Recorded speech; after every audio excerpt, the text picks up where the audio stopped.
Well everybody, here we are. After roughly 5 years of speculation and mystery, it seems we finally reached the end of the line waiting for Nintendo to show off just what they've been cooking. We've known for some time now that it would indeed be another Switch, but until recently we didn't really know much beyond that, only being blessed with some light tweets from Shintaro Furukawa and leaks. So many leaks, man. Us Nintendo aficionados have been eagerly waiting throughout this past month for that dang's trailer, and lo and behold, Nintendo shadow dropped it on the morning of January 16th, 2025. Ah! I've watched this trailer more times than I care to admit, and I've formed opinions. This is the part where I force you to listen to them. First off, I really like the way this trailer is formatted. The Switch 1 trailer is a classic, I love it, but I think the way they chose to do it here is a better way to show off how the console is an improvement over its predecessor, because from a distance, let's be real, this would look pretty damn near identical to a Switch 1. No rooftop party though. Sad. The animations are nicely done. I like how the colored bits look kind of like paint at first, and speaking of which, the Switch 2's new color scheme is interesting to say the least. I was expecting the colored Joy-Cons to have color all over them like last gen, but as an artistic distinction from that, this isn't bad. At first I thought the colored rails looked a bit weird, but I've adjusted to them and I think they look quite nice. I think if I were to change one thing about the color scheme, it would be to make the letters on the buttons match the colored bits of the controller, but I still think this looks pretty good. The choice of orangey red and blue is pretty similar to the Switch 1's signature neon red and neon blue, but the slight difference in both colors gives the console a slightly different feel, I think. Also, yes, this looks like a special edition themed around Portal, especially with the colored bits being circles. I really like that the buttons are a bit bigger now. The buttons on the current cons are pretty small, and while they're okay, bigger buttons and controllers are appreciated. That's part of the reason the Pro controller is so much more preferable to the Joy-Cons. I have to admit, I am disappointed about one thing, these triggers. I will say it's nice that they're a bit bigger, but once again, it seems Nintendo's unfortunately decided to go with digital triggers instead of analog ones. It's not a make it or break it for the controller, but analog triggers will always be preferable to digital ones, especially for games like racing sims. I'm not sure why Nintendo abandoned analog triggers. They haven't done them since the Wii Classic controller, and the GameCube ones are so good. What gives, guys? The scene with the sliding Joy-Cons seemingly confirmed the whole mouse feature, as well as the more visible optical sensor in this trailer.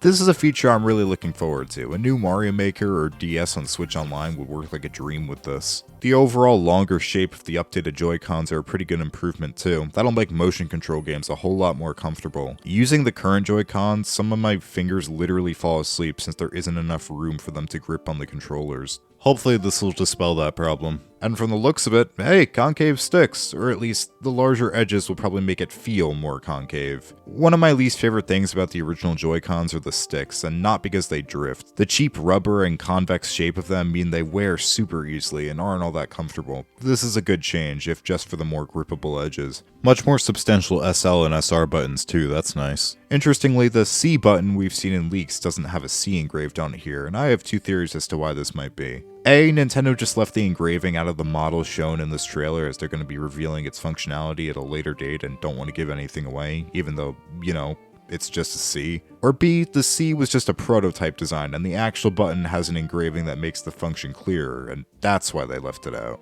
Or who knows, maybe the button is literally just a square with no symbol on it.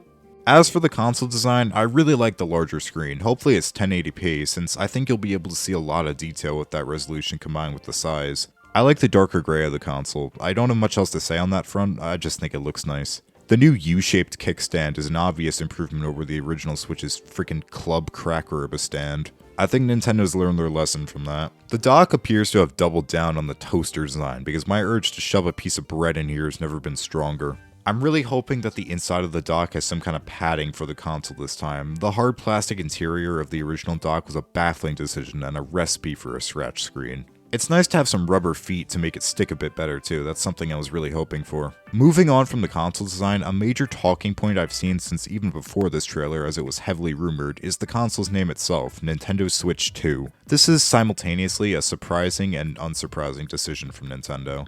Nintendo has never straight up called a console 2, obviously not counting the 2DS or 3DS here, those are titled that for a different reason. On the other hand, I understand why Nintendo chose this name. They want to avoid another Wii U situation at all costs, simple as that. If the console is clearly marked as a sequel, people will think it is one. Obviously, they wouldn't make a controller called the Switch 2. From what I've seen, people are pretty divided on the name. Some see it as necessary for the success of the console, and others see it as generic and strange for Nintendo.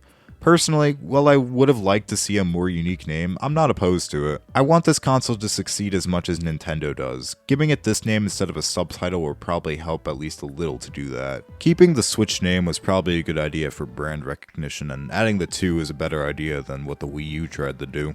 Also, this way, we don't have to adjust to a new shorthand name for the Switch. What I mean is, you can still ask someone, hey, where's my DS, and be referring to a 3DS. We can say, hey, where's my Switch, and be referring to the Switch too. Good, I don't like change. There's no doubt in my mind that this trailer would have been more exciting had the entire console design not leaked months before this, but at the same time, A, if this was indeed going to be a Switch successor, it's a given it would look pretty similar.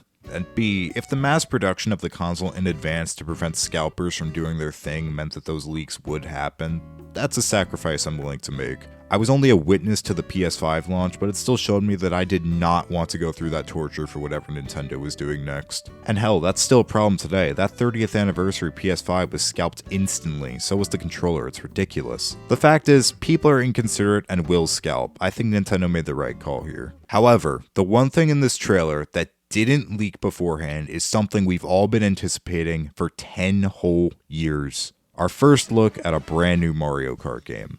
Let me preface my opinion by saying I need to see more of the game. I can't tell everything about the game by looking at this 10-second clip, obviously. Okay, so I really don't want to be that guy, but I really think that this game is below 8 in terms of visual quality. Though now I've seen that this take isn't as hot as I initially thought it would be. It still looks okay, and I like the more cartoony style they're trying to go for, but I'm not sold just yet. The more I look at it, the better it gets, and I did notice the characters seem to be a lot more animated and expressive here, which is nice. Like I said, I think I need to see more of it. This could just be from an earlier build as well. But besides that, the first thing that stuck out to me was the way the characters are stylized. This is something we haven't really seen from a Mario Kart game before, and the characters almost resemble their appearances from Super Mario Bros. Wonder, which I was not expecting in the slightest. Donkey Kong especially looks almost completely different, more like his Mario movie design than anything. This track looks pretty interesting too, it's got a real Radiator Springs thing going on. Now, I do question this massive stretch with absolutely nothing going on, but maybe that's where this Wonder Seed looking thing comes into play. Also, from what we can tell, at least based on these starting lines, it looks like there's going to be 24 racers this time around, which should make things pretty interesting. Overall, the new Mario Kart looks pretty cool, but I'm going to need to see some more before I can form a full opinion on it. Actually, there is one other hardware thing in this trailer that didn't leak, and it's the Joy-Con grip. It looks pretty much exactly the same, which I will admit I'm a bit disappointed by. I was hoping it would be a bit more ergonomic or wider. It probably is a tiny bit wider, but I'll need to hold it in my hands first to be able to tell. A 2025 release date, which was to be expected, and finally a Nintendo Direct focused on the system on April 2nd, 2025. Waiting a whole 3 months for this Direct is going to be painful, to be blunt, but the date tells me that the console is probably releasing in either May or June. Probably May, as Nintendo usually releases consoles in either spring or autumn. Also, we've known about backwards compatibility on Switch 2 for a while now, but seeing it again in the trailer reminds me that, man, I'm so happy that this is here. One last thing I wanted to mention is this sound effect here. This is most likely the new click sound for Switch 2, and I'm all for it. It has a little bit more impact than the original Switch click. Not that that click is bad in the slightest, but I like this one. So in conclusion, this was a fun trailer. Through some cool animation, great sound design, and the reveal of a major new game, I think Nintendo has pretty effectively communicated that the Switch 2 is an upgrade over the original. There's obviously still more to be seen, most of which will be shown in the April Direct, but in the meantime, I'm satisfied. Oh, and I'd like to send my best wishes to the leakers who probably woke up this morning to a lawsuit and a knuckle sandwich in their mailbox left from Shintaro Furukawa himself. Best of luck in court, guys.